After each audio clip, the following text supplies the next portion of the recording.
One of John Carpenter's greatest triumphs in 1976's assault on Precinct 13 is how he transforms LA, typically a bustling, crowded metropolis on the Big Silver, into a sprawling, desolate sepia wasteland befitting of his Western influences. And, of course, his immaculate sense of creeping, unseen supernatural horror.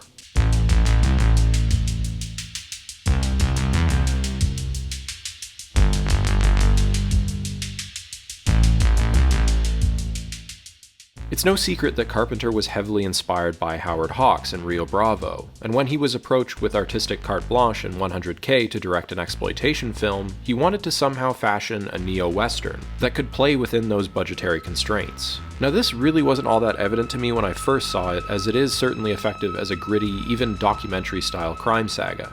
But the sense of being a classic western does pervade the film and unlocks new readings of so many of its decisions. Lieutenant Ethan Bishop's first entrance into the Anderson precinct reminded me of The Man with No Name entering a struggling saloon and how it was shot, and it just continued to click from there. Darwin Jostin as Napoleon Wilson both kinda resembles and seems to imitate John Wayne. Laurie Zimmer wasn't terribly proud of her performance as the Secretary Lee, but it's a more nuanced performance than it seems when you consider the intentions. She's playing the mannerisms and inflections of old Hollywood, and her character shows the same fierce independence and sexual agency as Hawks' often did. All right, nothing happened, nobody got hurt. You got some sleep, I lost some. Now I'm tired and you're mad and I'm getting mad, so you better go on. Well, you can't go to bed now. I can't. Well, you just see whether or not I can go to bed now or not. Telling me I can't. What did you say? The very least of our problems is we've run out of time. It's an old story with me. I was born out of time.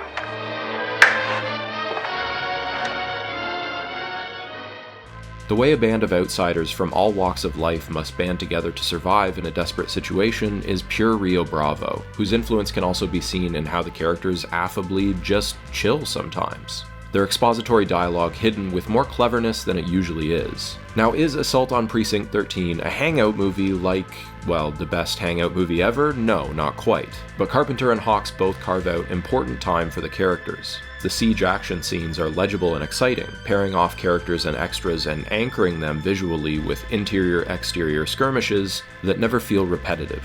Romero's Night of the Living Dead is another noted influence on Carpenter here, which certainly comes through in both the siege setup of the film and the omniscient supernatural vibe to this street gang, who are introduced in the midst of a creepy blood pact, strike with silenced weapons at random, and despawn fallen comrades. But the film also gestures to Romero in its use of a black protagonist facing down impossible challenges from a leadership position, with little assistance or direction. Small moments in Austin Stoker's performance communicate volumes about the daily realities of being a black man in a very bigoted department.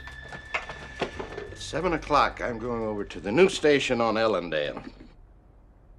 You take over here till Weaver comes in at 4 o'clock.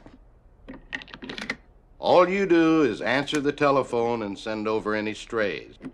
There may be some who still think this is a police station.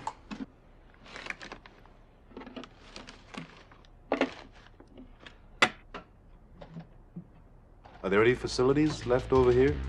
Ethan nervously asking "walk outside with me" at the film's conclusion demonstrates the mutual respect that has grown between himself and Napoleon, but I also read it as a subtle nod to the simmers of racial tension felt throughout the story, and a possible reference to Ben's ugly fate at the end of Night of the Living Dead. It's hard to think of an action film more elegantly structured or focused. Carpenter unfurls all these exterior vignettes that build slowly and organically towards catastrophe, with the station where Ethan has started his day palpably encircled by them. He's in the eye of the storm, with all this chaos closing in on him. The most infamous of the little vignettes, with good reason, is the brilliant and haunting ice cream scene. The happy jingle from this ice cream truck playing as these ordinary people scrutinize odd, out-of-place little details in their routines unforgettably juxtaposes the moment their quiet lives are suddenly destroyed.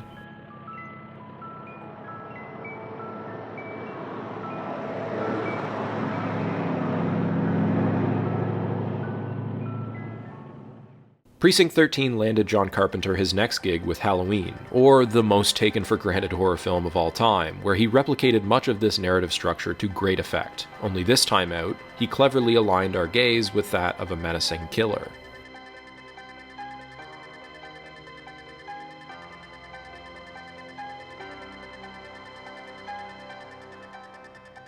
But despite its obvious budgetary limitations, this early effort from the genre maestro remains one of his most beloved films for a reason.